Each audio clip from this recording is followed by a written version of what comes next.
hukum dinaikkan 300% tujuannya untuk apa?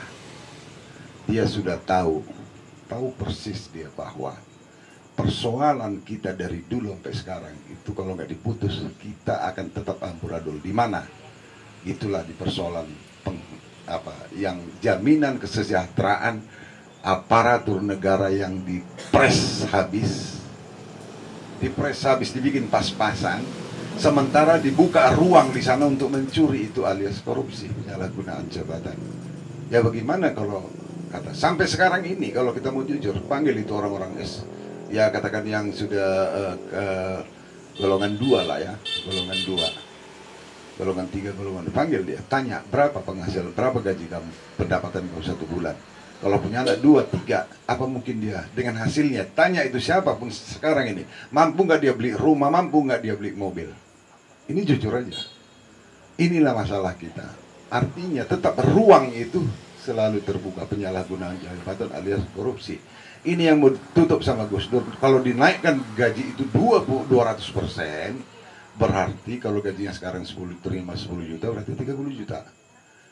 Kalau polisi atau jaksa aparat penegak hukum katakan itu dinaikkan 300%, berarti kan sudah katakan dapat 10 juta jadi 40. Nah kalau dia korupsi lagi baru gantunglah dia. Itu yang terjadi di Tiongkok. Nah ini tidak boleh rupanya, makanya segeralah Gus Dur jatuhkan. Siapa yang jatuhnya? Kiri kanannya juga, yang ada di poros tengah juga, yang punya kepentingan dari mana? Ya kita nggak tahu. Kalau tadi bicara ada di buku itu dikatakan bahwa ada kepentingan asing dari luar sana, memang dari dulu sampai sekarang kepentingan itu ada. Hanya ketika ada yang siapapun di antara kita dan presiden yang ada, jangankan beliau yang sekarang Pak Jokowi, siapapun presidennya, kalau untuk berniat memperbaiki republik ini, pasti menjadi lawan utama bangsa-bangsa asing dari luar sana. Itu pasti. Karena tidak mungkin mereka membiarkan Indonesia pintar. Kalau mereka biarkan Indonesia pintar, mampus mereka, kiamat mereka. Kenapa? Sumber alam kita sampai detik ini, Indonesia Nusantara sampai detik ini negara terkaya dan terlengkap sumber alam di muka bumi. Jadi rakyat yang harus dibikin bodoh. Salah satunya ya diadu domba kita satu-satu. Ya, diadu domba kita supaya porak-poranda kita lemah, suka-suka mereka lah mengeksploitasi sumber alam, kekayaan alam kita seperti yang terjadi selama ini. Apakah itu harus terjadi terus? Nah, mari kita contoh, mari kita ambil hikmah dari buku ini tadi, bagaimana sifat, sikap, dan karakter Gus Dur. Apakah mungkin itu kita bisa ambil hikmahnya untuk membangun sikap, sifat, dan karakter kita pribadi, generasi milenial? Saya rasa itu sangat penting.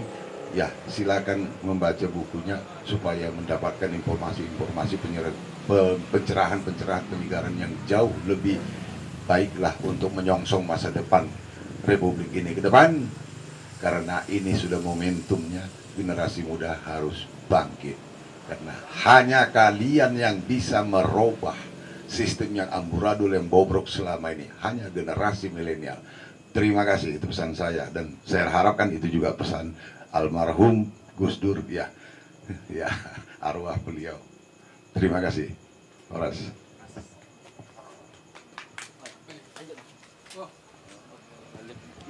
Oke, makasih supaya tidak tersut. Sedap nih. Biarin aja. Oke, aku sebenarnya ingin mengkritik si Ferry sebenarnya, tapi bukan kritik juga. Pemanasan lah barangkali ya. Ketika membaca buku Menjerat Gus Dur ini agak unik ya sebenarnya. Ketika dicari di buku, di toko-toko buku mainstream atau apa, toko buku besar lah katakan, itu bukunya nggak ada. Kemudian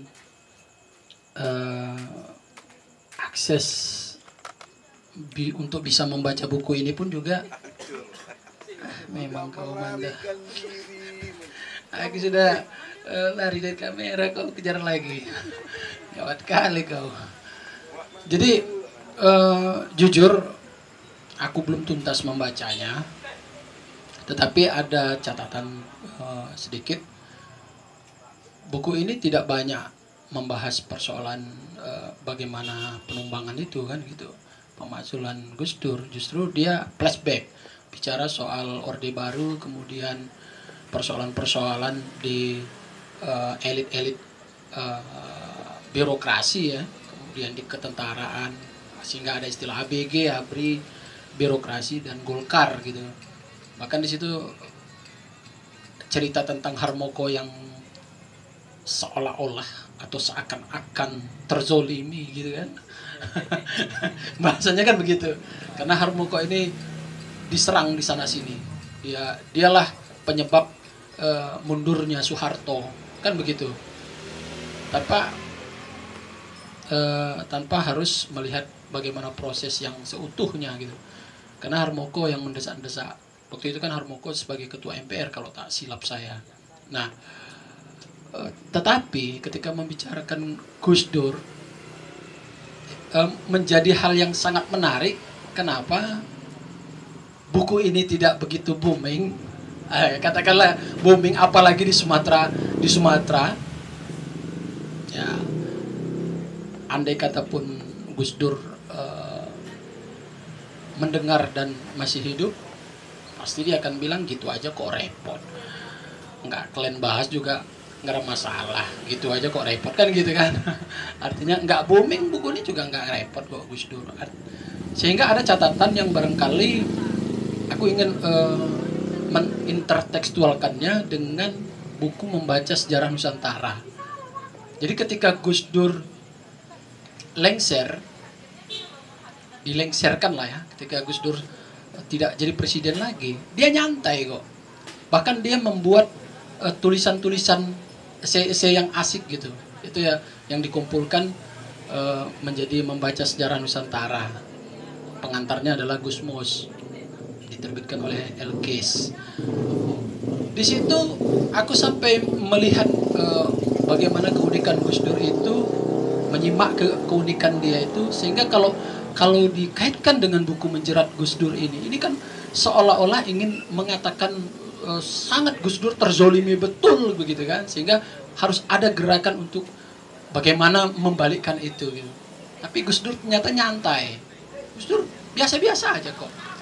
Kenapa? Aku menyimak buku Membaca Sejarah Nusantara itu merasa bahwa Gus Dur itu terinspirasi oleh Sultan Hadiwijaya atau yang disebut sebagai Joko Tingkir.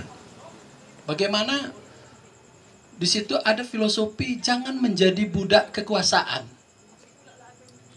Boleh jadi Gus Dur terinspirasi oleh itu, bahkan dengan banyak pengetahuannya itu memang dia tidak kata kalau kita bilang di sini tidak rakus lah. Dia tidak berhasrat besar untuk menjadi penguasa, tidak. Bahkan asal mula LSM katanya di situ, yaitu terinspirasi oleh Sultan Hadiwijaya itu. Wajar Gus Dur itu di masa-masa sebelum reformasi dia aktif gitu sebagai tokoh, ya sebagai aktivis. Nah, dia menggalang massa segala macam itu. Dan aku juga percaya dia tidak niat untuk mencari kekuasaan itu gitu. Tidak harus rakus menjadi presiden, tidak. Nah, siapa yang mengakal-ngakalin Poros Tengah itu untuk menunjuk Gus Dur kan begitu. Inilah orang-orang yang sebenarnya yang harus diwaspadai kadang-kadang. Karena tapi kan apakah Gus Dur dijerat sehingga dia dijerat terus dijadikan presiden, kemudian dijerat lagi, dilengserkan, penjeratan yang berkali-kali itu kan gitu. Artinya kan kayak ini menjerat ikan kemudian dimasukkan dalam akuarium terus enggak begitu juga. Gus Dur enjoy. Aku membaca, aku berkesimpulan itu karena aku lihat dari tulisan-tulisan Gus Dur yang sangat luar biasa itu dengan perspektif budaya, agama dan cara dia menguraikan itu tuh sangat menarik, dan itu menunjukkan bagaimana karakter pribadi Gus Dur yang sangat luas dan bahkan tidak, kalau bahasanya tidak gumun ya kalau di Jawa ya, tidak gumun dengan kekuasaan itu, tetapi dia sangat kritis terhadap kekuasaan itu, iya. Kalau dia punya kepentingan untuk menjadi penguasa, justru tidak. Kalau Gus Mus mencatatnya, Seperti itu. Gus Dur itu orang yang enjoy begitu. Artinya dia memang mengkritik penguasa. Tetapi dia tidak ingin jadi penguasa. Maka ketika dia dilengsarkan ya slow-slow aja. Bahkan kalau kita lihat bagaimana masa NU itu yang banyak kalau dikerahkan yang seperti dikhawatirkan tadi bisa akan terjadi perang saudara, kan begitu. Gus Dur tidak menggunakan itu kok. Gus Dur tahu kekuatan dia, tapi dia tidak menggunakan itu gitu. Nah, kenapa? Karena itu tadi. Gus Dur tidak mau jadi budak kekuasaan. Iya, inilah tokoh yang unik, yang kalau kita bilang langka di bumi kita ini. Sekarang aja kalau kita lihat elit-elit politik baru tahu baru tahu politik sedikit aja, kalau bisa udah jadi wali kota, mau jadi gubernur, macam-macam lah gitu. Tanpa kita tahu rekam jejak dia di masyarakat seperti apa, apakah bagaimana dia melakukan pemberdayaan. Modal sekarang kan duit, uang, asal ada uang bisalah jadi anggota dewan, bisalah jadi kepala daerah, kira-kira begitu. Nah, tidak ada pendidikan politik. Sementara Gus Dur melakukan pendidikan politik di masyarakat. Tak ada lelah-lelahnya. Nah, itu yang menjadi unik. Maka kalau aku sampai merasa aneh juga kadang-kadang ketika buku ini muncul menjerat Gus Dur, kemudian ada kekhawatiran juga dari kawan-kawan, kenapa tidak booming? Kenapa tidak heboh bukunya? Kenapa harus diheboh-hebohkan kali? Kan enggak. Kalaupun ada diskusi di literasi ini, silahkan saja. Sah-sah saja gitu. Aku melihat buku ini lebih banyak 2/3 kalau nggak salah ya, sekitar 2/3 itu membicarakan persoalan-persoalan sebelum lengsernya itu. Tapi keunikan Gus Dur yang sangat luar biasa tidak terekspos. Ya silakanlah kita baca, kita diskusikan itu. Tapi yang jelas Gus Dur tidak gila kekuasaan sehingga dia harus terobsesi untuk menjadi presiden. Tidak. Itu hal yang kecil bagi Gus Dur kalau untuk menjadi itu. Tapi dia tidak sekecil itu, maka kita sebut dia sebagai guru bangsa. Nah, maka ada satu kolom dia juga yang berkaitan, yang kalau kita kaitkan kemari sehingga ada